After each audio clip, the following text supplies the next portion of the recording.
Hello everyone.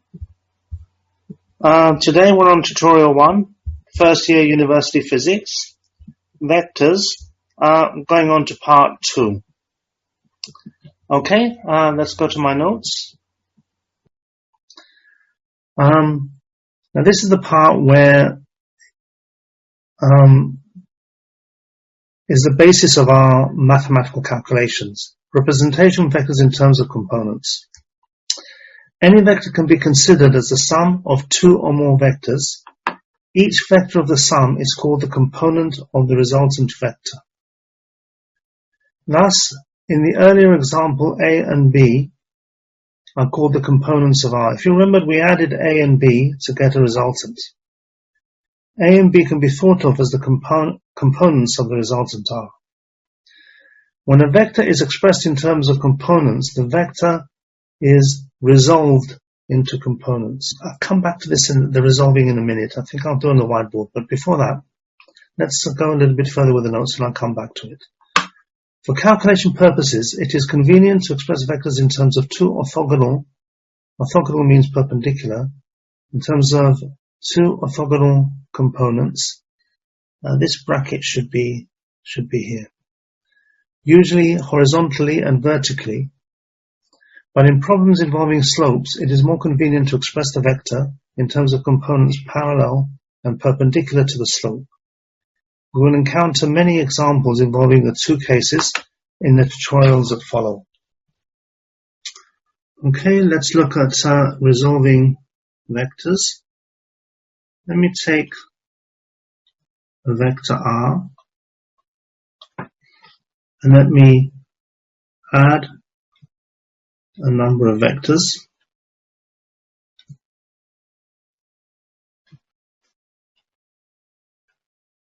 Together to get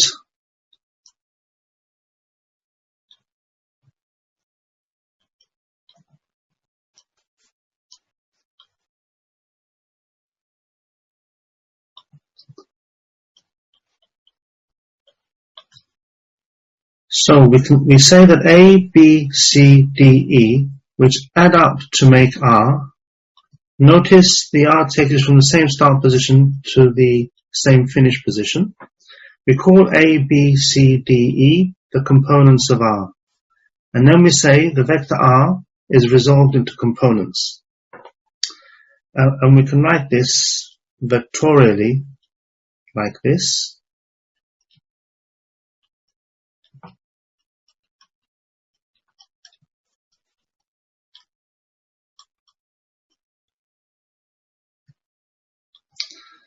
But actually, when we talk about resolving a vector into its components, we normally mean resolving it into horizontal and vertical components. Let me call this vector A.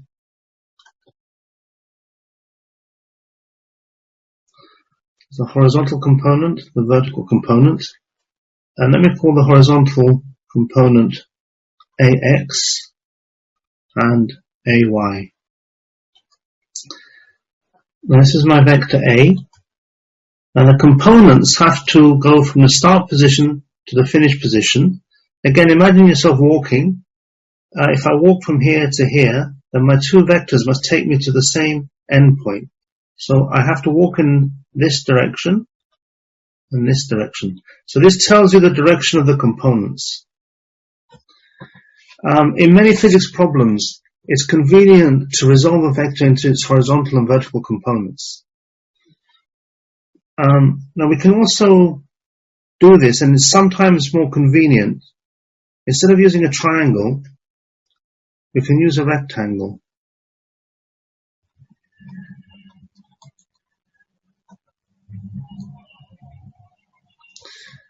With a vector as the diagonal of the rectangle.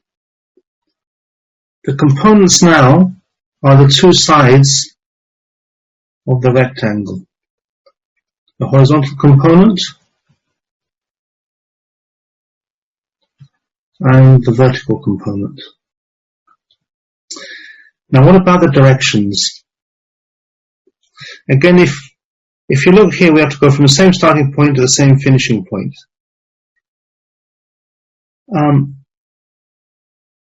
Now the direction of the components with the rectangle have to be exactly the same. And the way to remember the correct directions for the rectangle is that all three vectors point away from the start point. If this is the start point of the vector A, then A points in this direction. Then the AX must also point away from the start point and away from the start point. Another way to look at it is all their tails are tied together and all three vectors point away from their tails. Of course, as any vector should. So many problems then, it's convenient to resolve in vertical and horizontal components. And in fact, mathematically, subtracting and adding vectors is much easier in component form than perhaps using sine rules, cosine rules, etc. But another convenient way of resolving, again with orthogonal vectors, but this time parallel and perpendicular to slope. So let's look at resolving vectors parallel and perpendicular to slope. This is a right angle triangle. This is theta. This is mg. So what I do to resolve this is to draw a rectangle with mg as the diagonal, and I draw the rectangle with one side perpendicular to the slope and the other side parallel to the slope. So my components of the vector are the two sides of this rectangle. Now to get these two, I need to find this angle. Now, what is this angle? Let me redraw this and just focus on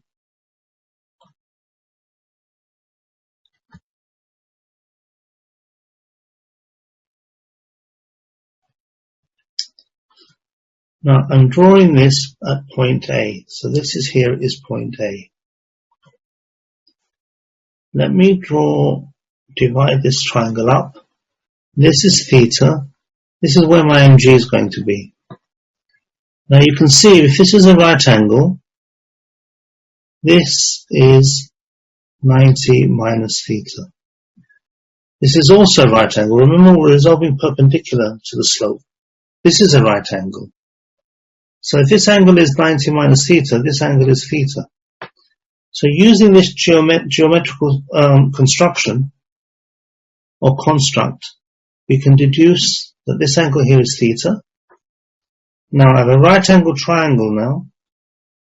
This is the adjacent. And by the way, when you're doing sines, cosines, and tangents, instead of going through the rigmarole of writing SOHCAHTOA and rearranging to find the adjacent, you can always remember the adjacent is always going to be the hypotenuse multiplied by cos.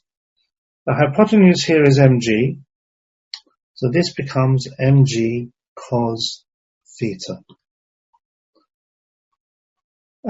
This side here is the same as this side, which is the opposite. So down the slope is mg sine theta. So when you are doing these kind of calculations using trigonometry, instead of writing the definition of cos and rearranging, just remember the adjacent is always the hypotenuse multiplied by cos theta. This gives me the adjacent. The opposite is always the hypotenuse multiplied by the sine theta. So try to remember that. It saves you a bit of time in calculation. Alright, so this is resolving a vector into its orthogonal components, either horizontally or vertically, or parallel and perpendicular. Let's go back to the notes.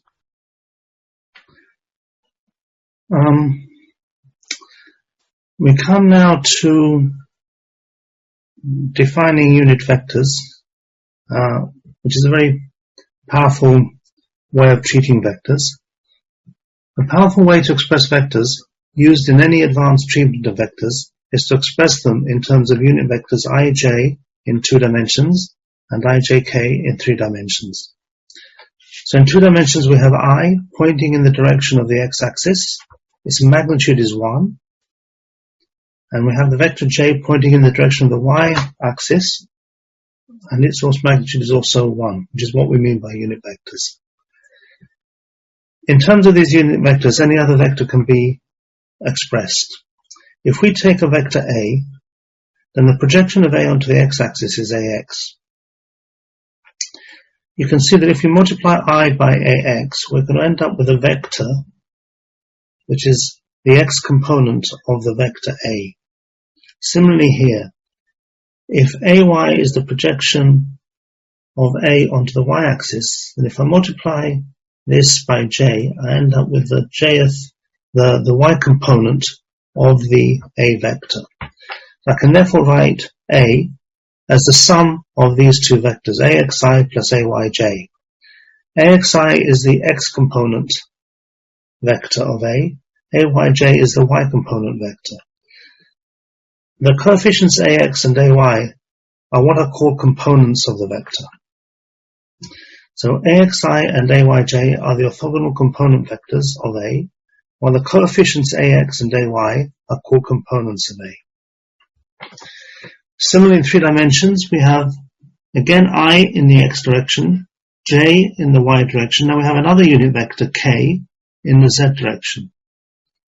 And although it's difficult to draw, again, the box helps us. If we draw a box with the A vector as diagonal, and the sides of the box give me the coefficients AX, AY, AJ, and the sides of the box are the actual component vectors of A.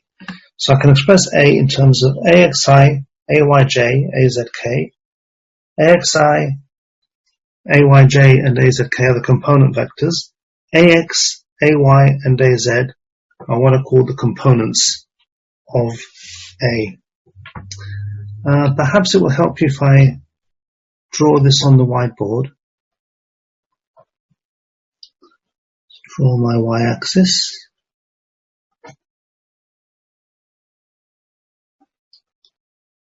I is a unit vector in the x direction. J is a unit vector in the y direction. Now let's draw a vector A.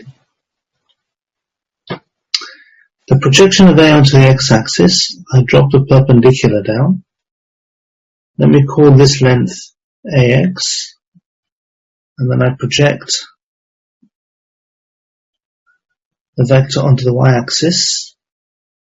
This length is AY.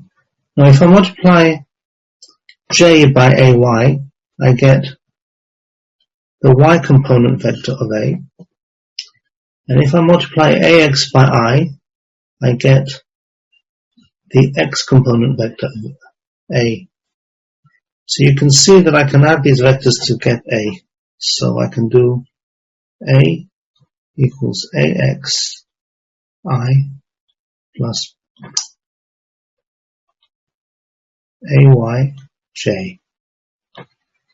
So you can see that I can express any vector in this form. If I have a vector in this quadrant, then my x is going to be negative and my y is going to be negative. Whichever way, wherever I draw a vector, I can always express any vector on the xy plane in terms of I and j. Similarly in 3 dimensions. Though it's more difficult to draw, mathematically there is really no more difficulty in treating 3-dimensional vectors in terms of components as it is treating 2 components. Again, I draw a box.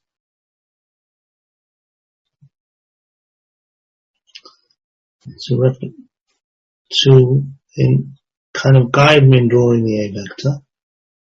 Again, I have I along the x-axis, unit vector j along the y-axis, and unit vector k along the z-axis. Now if I draw my vector which as the diagonal of the box,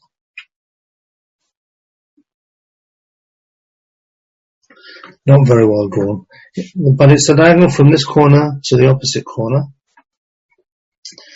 Then again, if I project onto the x-axis, that length is ax, ay.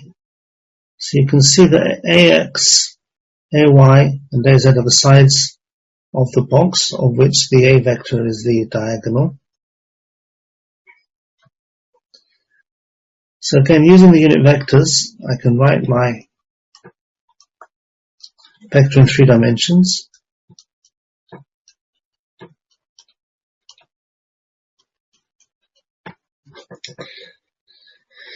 So there we have it, expressing vectors in terms of unit vectors.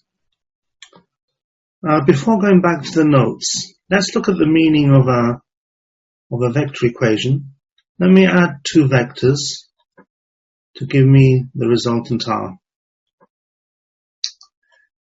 Now this is a vector equation, and although I can rearrange this much like an algebraic equation, for example, I can make B the subject. A goes across the equal sign and becomes a minus. Or I can make A the subject.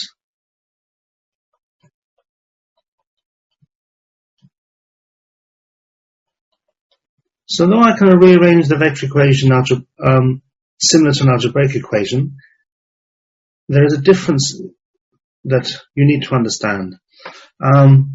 This vector equation, if you like, you can think of it as combining 2 equations.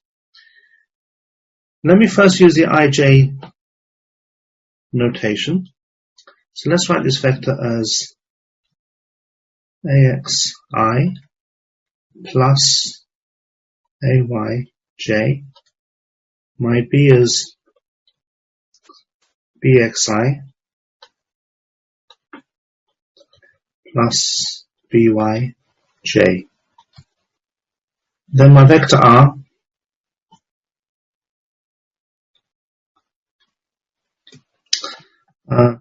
can be written as ax plus bx I plus ay plus by j. Now, although I've introduced you to ij notation, in your tutorials you're mostly going to deal with the tabular form, which I'll come to explain in a minute. So it may be convenient to think of the vector equation in the following way, which is basically identical to this, but it's just a way of writing that may make it a bit easier for you. And when using tabular form, this may also help you. So this equation, in fact, contains 2 equations. So if I split into components, this equation means Rx equals Ax plus Bx, Ry equals Ay plus By. So this thing you can think of as being equivalent to the vector equations.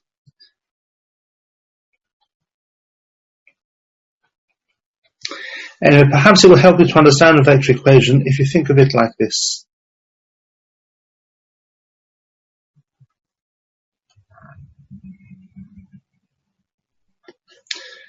Okay, let's go back to the notes.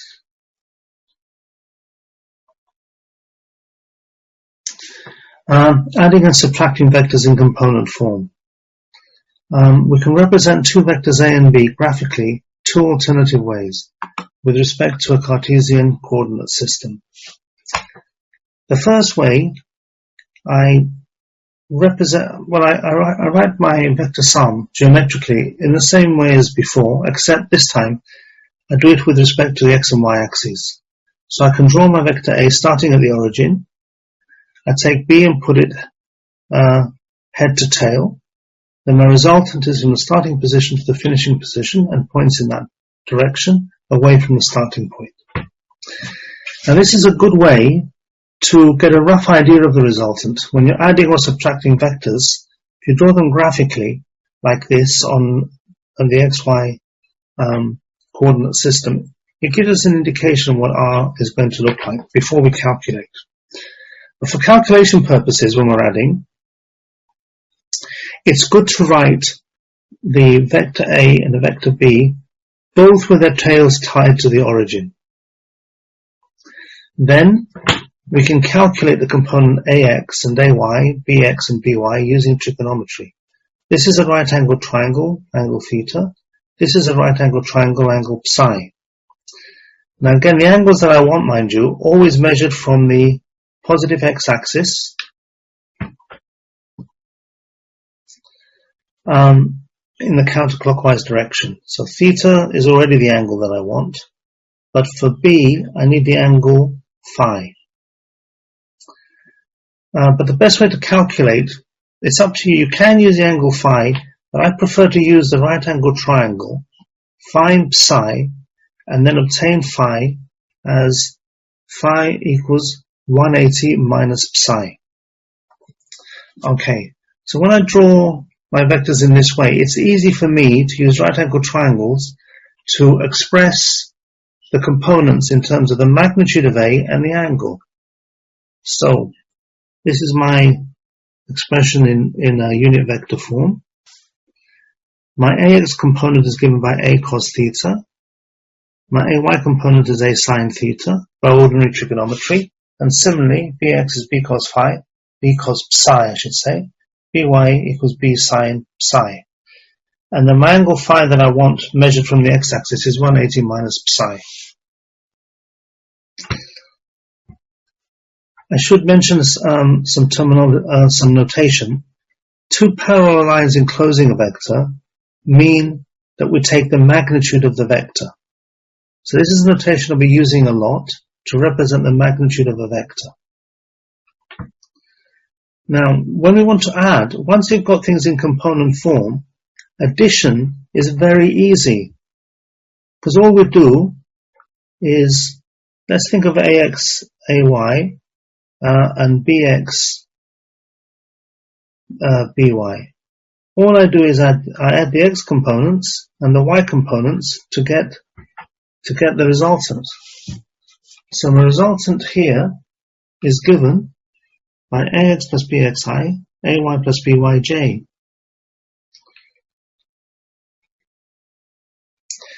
Now to represent this on my coordinate system, I need to find, well, I can draw the vector immediately by drawing the components. Once I've added these up, I can then draw them on the Cartesian coordinate system directly and obtain the vector as a diagonal of a rectangle. I'll show you how to do that later. But we also want to calculate, in these kind of calculations of additions, we actually want the magnitude of the resultant, and we also want to know the angle the resultant makes with the x-axis. So again, the best way to show you this is in examples later. Or maybe I can just quickly show you on in general terms on the whiteboard.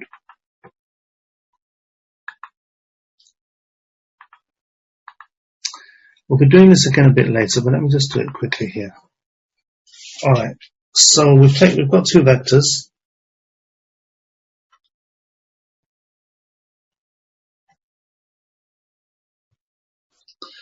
Let me try and do better than that.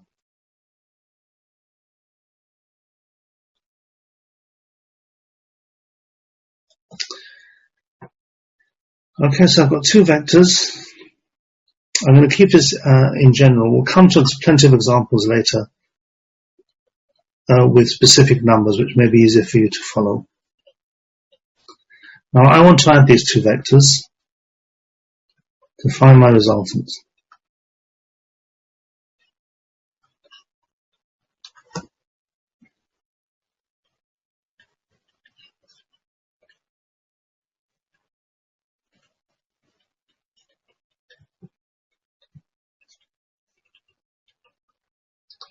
Remember, the AX, BX will be just numbers, AY, BY will be just numbers.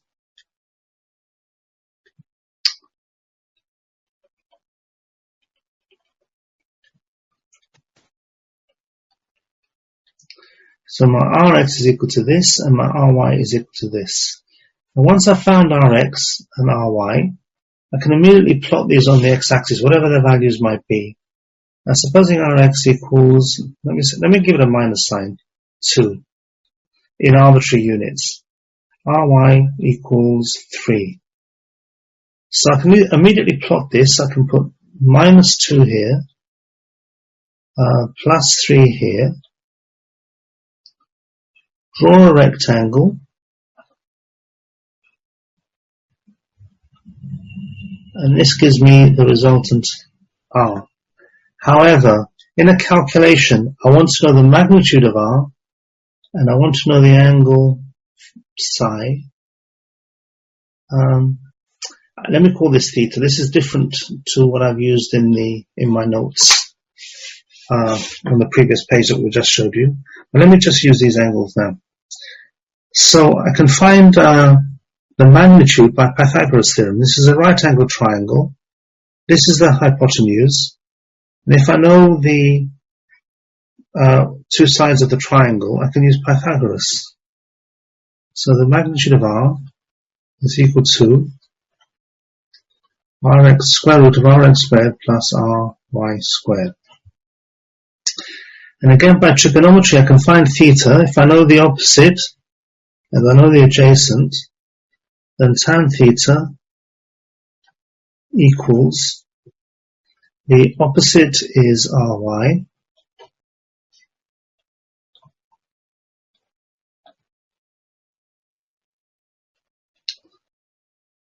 the adjacent is Rx, so my theta is tan to the minus 1, or arctan if you like, Rx. Now I tend to take the positive magnitude. When I want to find just this angle, I just take the positive magnitude. Then I can find my psi from 180 minus theta. So these are formulas you're going to be using all the time. Okay? So this is adding vectors using components, and you can see how easy it is. I'll go back to the notes.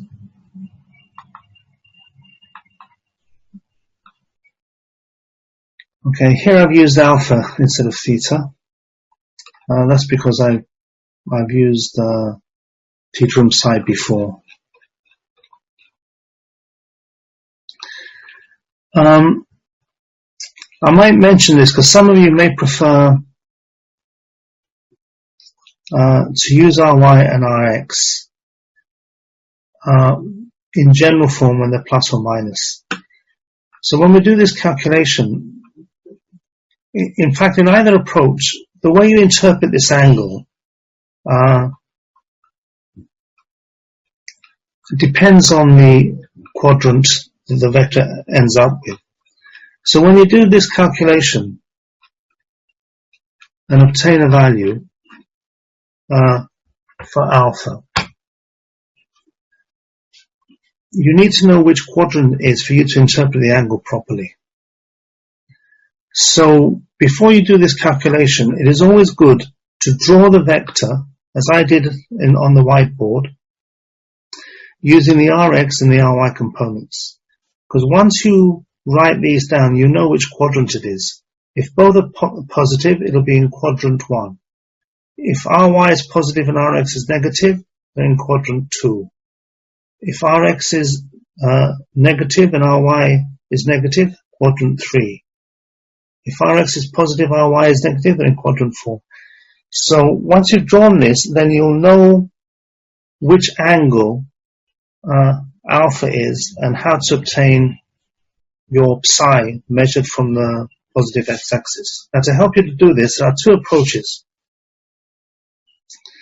So care must be taken in interpreting the angle you get from this formula. Now, what I'm going to do is to give you two approaches to find the right angle. So again, the first thing to do before you interpret this is to draw your Ry and your Rx. So if I get Ry in the first quadrant, I have this. This is my angle, so this is just straightforward. Phi is equal to theta. If I find the angle in the second quadrant, and the first approach takes the positive value of R and X. So I'm always going to get an angle that's positive. But I need to interpret what it is. So if it's in the second quadrant, theta is this right angled triangle. So my psi is given by 180 minus theta. If I end up with Rx negative, Ry negative, this gives me the R vector in the third quadrant. And the right angled triangle that I calculate, the angle I calculate from here is this right angled, the angle of this right angled triangle. So my psi now is 180 plus theta. Again, if my vector is in the fourth quadrant, this formula gives me positive theta, gives me this angle of this right angled triangle. So my phi is 360 minus theta. So if I always take these positive values, irrespective of whether Ry is actually negative or not, I get a positive theta. Approach 2 is I allow Ry to take their normal signs. In this quadrant plus plus, in this quadrant plus minus, in this quadrant minus, and so on. So this time the angle may be positive or negative. But again, care has to be taken in interpreting the angle. To help you understand this, I've chosen particular values of Rx. I've chosen magnitude to be 2 of Rx and the magnitude of Ry to be 4. So in my example here, my Ry and Rx are positive, so this is straightforward. Theta is equal to phi. And if I do my calculation with these Rx and Rys, I get 63.4 degrees. When I go to this side though, my Rx is negative, and the appropriate formula is 180 plus theta. So if I do my particular calculation, you see that theta comes out to be negative. So when I add theta, I'm adding a negative theta, so my angle phi is 117 degrees. You can even see geometrically what the angle ought to be. So these formulas are easy to remember just by looking at the geometry of the position of the R vector. When we come to this, the third quadrant, my theta is here. I've got minus minus, so this comes out to be plus. So I get a positive value, but again it's this angle of this triangle. So to get the right angle, I have to add 180 plus theta. The angle comes out positive, so I add it, and I get 243 degrees. In the fourth quadrant, this time the angle will be negative because I've got a minus and a plus, so it's minus 63.43. So it's 360 plus theta, but I'm adding a negative of the angle, so I get 297 degrees. So those are two ways you can do it. I tend to prefer dealing with positive values here, finding the angle of the appropriate right angle triangle, which you can tell by first plotting Ry and Rx, and then calculating phi accordingly to whichever quadrant it is, using any of these formulas. Okay, I hope this will help you in later calculations not to confuse the angles. Now using IJ and K notation is very useful, but in the course here, your lecturers tend to prefer using tables, and also you may also find this a lot easier than using IJ vectors. So in the calculations that we're going to do in the tutorials, I'm going to use this tabular method. It's exactly equivalent to using unit vectors to add the components. And let's look at this nice, easy way of doing it. You can choose the method you want if you want to use IJK vectors, or if you want to use the tabular approach. This method is based on the use of components, and although equivalent to adding and subtracting vectors using IJK notation, the tabular layout makes calculation easier. With the tabular approach, it is just as easy to add or subtract 3 or more vectors in 2D or 3D.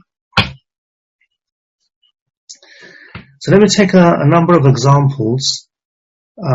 Let's first of all take a straightforward addition of 2 vectors A plus B. Note that the components of A, B, and R may be positive or negative. So we fill our table. Normally we'll be given the magnitude and the angle from which we can calculate AX and AY. Similarly for B, calculate BX and BY. Then it's just a matter of adding the X components and adding the Y components to obtain RX and RY. Now normally we need to find not only Rx and Ry, but we also want to find the magnitude R and the angle phi that the vector R makes relative to the positive X axis counterclockwise. And these are found, as we have said, from the formulae R squared plus Ry squared square rooted. This is just Pythagoras' theorem. Or by finding the angle theta, keeping in mind that we have to interpret the angle that we find according to which quadrant the vector lies. And as we have said, to determine the quadrant, once you've determined Rx and Ry, you draw your axes, plot your Rx, plot your Ry, depending whether positive or negative. Once you've drawn the vector R from the components, you know which quadrant the vector lies in. Then you can calculate the theta. Either you can include the minus signs, or as I prefer, take the magnitudes so that theta is always positive, and then use the formulas that we've discussed to determine the angle phi. And phi, the formula for phi will be relative to theta, will be determined by which quadrant the vector lies in. Now, the next example is adding 3 vectors. As I've said, mathematically adding 3 vectors or 4 vectors is just as easy as 2. For adding 3 vectors, we simply resolve each vector into its components and then add them to get the X component of the resultant and the Y component of the resultant. And then again, as always, to determine the magnitude, we just use our normal formulas. The angle is given by this and interpreted according to the way that we have discussed on previously. Similarly, adding vectors in three dimensions is really just as easy as 2. We just have to add an extra column for the Z component. And then, again, we have to resolve each of the vectors, but this time into 3 components. This probably is the only slightly more difficult part, but not really that difficult. I mean, if you draw your box, as I mentioned before, and then look for the sides, you can determine a little bit more difficult than 2 dimensions, but not too much. But in terms of the table itself, it's just as easy. AX plus BX, AY plus BY, AZ plus BZ, and so on. So once you've got our components, again, Pythagoras' theorem, but this time for 3 dimensions. The angle theta, again, is a little bit more complicated than for 2 dimensions. Essentially, this time we find a theta relative to the XY plane, the inclination. But some questions you'll be maybe asked to find, other angles relative to the vector and the coordinate system.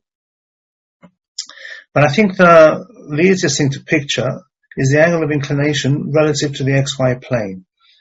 And so this formula is found by looking at the right-angled triangle made by the vector r and its projection onto the xy plane.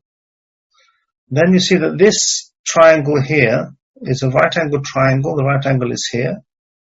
Angle of inclination is theta, is here. We need to determine the adjacent. We know the hypotenuse is just the z component. And to determine the adjacent, then we notice that this is the diagonal of this rectangle, or equivalently, this right-angled triangle. So if I make a right angle there, this is ry. So this, simply by Pythagoras' theorem again, is r square root of rx squared plus ry squared. So once we know this, and we know this, then we have tan theta is 10 to the minus 1 of the opposite over the adjacent. Our last example is example 4, subtraction of vectors. Again, this is absolutely straightforward as long as you keep this following important proviso. As we have said, think of subtraction of the vector as the addition of the negative of the vector. And this is what's crucial. The first vector you write it as before, but the second vector there's a negative sign in front of the vector. So we draw brackets and we put a minus sign outside of the brackets. And inside the brackets we put the component bx and by. And then the reason we put the brackets there is because bx may be positive or negative. Positive or negative. Now if it's negative, you need to take account of this. So it would be minus, minus, or make a plus. As I've drawn here. If the component happens to be negative, minus, minus will make a plus.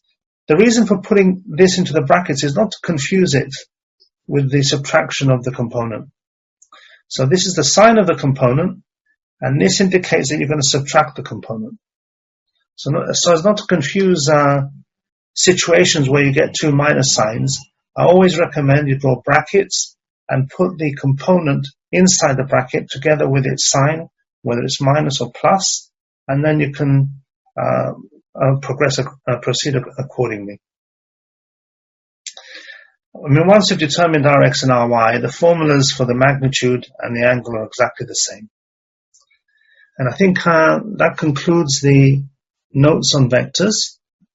And let me say bye-bye for now, and I'll see you the next tutorial.